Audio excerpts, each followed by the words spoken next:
अबीरा बहुत ही अपसेट होती है अरमान के रवैये से। वो देखती है कि विद्या माँ रोहित और रूही को कितनी अच्छी तरह से संभाल रही है, उन पे प्यार लुटा रही है। ये देख के अरमान और अबीरा को बहुत ही दर्द होता है। अरमान बहुत ही अपसेट हो जाता है। विद्या रूही के बालों में और फिर रोहित के बालों में तेल लगा रही होती है। ये देख के अरमान को ज़्यादा तकलीफ़ होती है, अबीरा को भी। तभी अबीरा अरमान के बालों में तेल लगाने जाती है। लगाती है, थोड़ी देर में अरमान कहता है, नहीं मुझे नींद आ रही है, मैं सोता हूँ। अरमान का ऐसी रवैया देख के अबीरा को बहुत ही दर्द हो रहा होता है। उसे अकेला अकेला महसूस हो रहा होता है। अगले दिन सुबह रूही और अबीरा किचन में होते हैं। वो सब सामान चेक कर रहे होते हैं, कौन सा सामान ख़त्म हो गया है और कौन सा मंगवाना है। उतने में ही रोहित वहाँ पे आता है और उसे अबीरा दिखाई नहीं देती सामने। वो रूही को किस करता है गालों पे। उतने में ही सामने दिखता है अबीरा खड़ी है। अबीरा ऑकवर्ड हो जाती है। वो कहती है, मैं ऑफिस जाने के लिए लेट हो रही हूँ, मैं चलती हूँ करके, और वो वहाँ से चली जाती है। यहाँ पे रोहित और रूही बात कर रहे होते हैं। रोहित और रूही कहते हैं कि वो चली गई, उसे उसके और अरमान के रिश्ते के बारे में बहुत ही बुरा लग रहा होगा इस वजह से। यहाँ पे अबीरा ऑफिस पहुँचती है तो देखती है अरमान अपने सबॉर्डिनेट्स को चिल्ला रहा होता है काम के वजह से। वो अपना पर्सनल गुस्सा उन पे निकाल रहा होता है। वहीं पे वो लैपटॉप नीचे गिरा देता है। अबीरा आती है, दरवाज़ा खोलती है और उनके कलीग को कहती है, आप बुरा मत मानिए, आप जाइए अपना काम कीजिए। यहाँ पे वो अरमान को शांत करने की कोशिश कर रही होती है। उतने में अरमान कहता है, तुम मेरी यहाँ पे बीवी नहीं हो, यहाँ पे तुम काम करने आई हो और ये ध्यान में रखो। अबीरा को बहुत ही गुस्सा आता है क्योंकि वो अबीरा को सबके सामने चिल्लाता है। अबीरा वहाँ से जा रही होती है रोते रोते। उतने में ही वो पन्नानू से बाहर टकरा जाती है। पन्नानू उसे कहते हैं, क्या हुआ। वो पन्नानू के साथ बात करने बैठ जाती है। पन्नानू उसे समझाते हैं कि हर बात के लिए परेशान होना सही नहीं है, अपने आप को कोसना सही नहीं है, और ज़्यादा मेहनत करो। कुछ पहले अरमान ने तुम्हारा साथ दिया था, अब उसको तुम्हारे साथ की ज़रूरत है, उसके साथ डट के खड़ी रहो, उसको सपोर्ट करो। और वो अबीरा को कचौरी खिलाते हैं। यहाँ पे घर पे सब लोग अबीरा की राह देख रहे होते हैं उसे चीयर करने के लिए। जैसे ही अबीरा आती है सब लोग भौंक करते हैं। अबीरा एकदम से डर जाती है, कहती है, ये कौन सा तरीका है मुझे खुश करने का। तो सब लोग कहते हैं, चलो हम लोग गेम खेलते हैं। तभी सामने से रूही आ रही होती है। अबीरा कहती है, आप लोग चलो, मैं अभी आती हूँ 2 मिनट में। तभी वो रूही को एक बॉक्स देती है और कहती है, ये कचौरी है, पर नानू ने भेजी है। और वो खुश हो जाती है। वो कहती है, चलो सबके साथ बांटते हैं करके।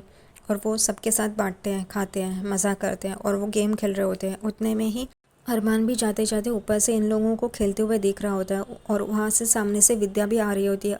विद्या एकदम से अरमान से टकरा रही होती है और वो उसे रोकता है। वो देख के विद्या वहाँ से चली जाती है मुंह फेर के। ये नीचे से अबीरा, रोहित, रूही सब लोग देखते हैं। यहाँ पे रूही रोहित को इशारा करती है तो रोहित अबीरा को साइड में लेता है और कहता है, कल माँ का बर्थडे है, मैं चाहता हूँ कि आप सारी तैयारियाँ करो।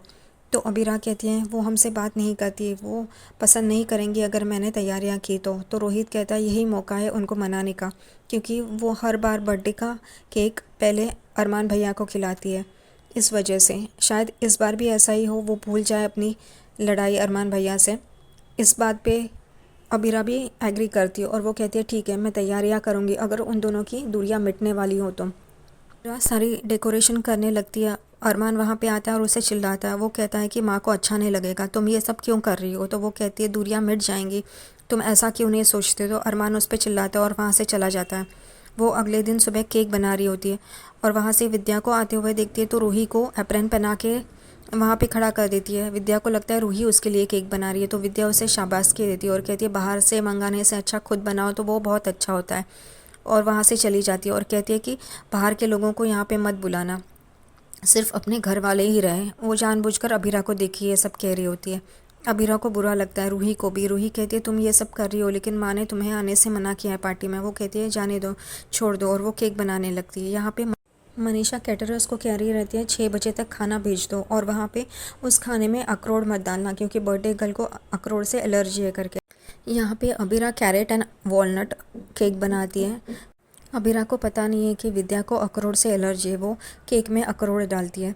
अगले दिन जब भी विद्या की पार्टी शुरू हो जाती है, सब लोग विद्या से कहते हैं कि अरमान और अबीरा को भी बुला लो, लेकिन विद्या नहीं कहती है। यहाँ पे पर नानू, उनकी फैमिली, सब लोग आते हैं। वो कहते हैं कि अरमान और अबीरा कहाँ हैं। तब सब लोग चौंक जाते हैं। विद्या कहती है कि जिनको आना है वो सारे पार्टी में आ चुके हैं, जो मेहमान हमने बुलाए थे। और पन्नानो और फैमिली चौंक जाते हैं। विद्या कहती है चलो केक काटते हैं।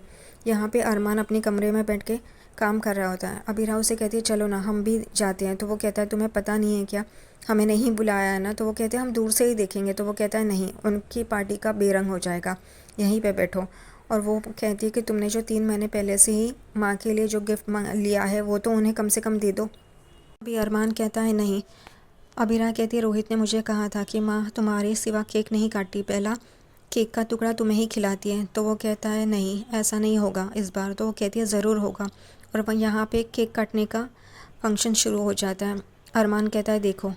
अभिरा नर्वस हो जाती है। अभिरा अरमान को समझा रही होती है चलो ना, मैंने इतनी मेहनत से केक बनाया है, कैरेट एंड वॉलनट केक, हम दूर से ही देखते हैं। तो एकदम से अरमान चौंक जाता है। वो कहता है क्या, वॉलनट? तो वो कहती है हाँ। तो वो कहता है कि माँ को अखरोट से एलर्जी है और वो भागता है वहाँ पे। यहाँ पे विद्या केक काट रही होती है और केक का पहला पीस वो अरमान लो करके एकदम से बोलने लगती है, तभी वो चौंक जाती है। विद्या फिर बात को संभालती है और कहती है मेरा एकलौता बेटा रोहित, ये लो केक खाओ। और वो माँ को खिला रहा होता है, उतने में ही अरमान वहाँ पे आता है और केक वहाँ से फेंक देता है नीचे। ये देख के विद्या को बहुत गुस्सा आता है। विद्या कहती है ये तुमने क्या किया? तो वो कहता है नहीं, ये आपके लिए सही नहीं है। वो कहते हैं चुप रहो, तुम क्यों आए हो यहाँ पे? तभी अभिरा कहती है कि मैंने ये केक बनाया है जिसमें वॉलनट है। आपको तो वॉलनट से एलर्जी है ना, इस वजह से अरमान ने रोका था। अरमान की इसमें कोई गलती नहीं है। तभी विद्या चिल्लाती है अभिरा पे, तुमको किसने कहा था ये केक बनाने के लिए? तुमको इस सब से दूर रहने के लिए कहा था ना, फिर तुम क्यों ये सब कर रही हो करके।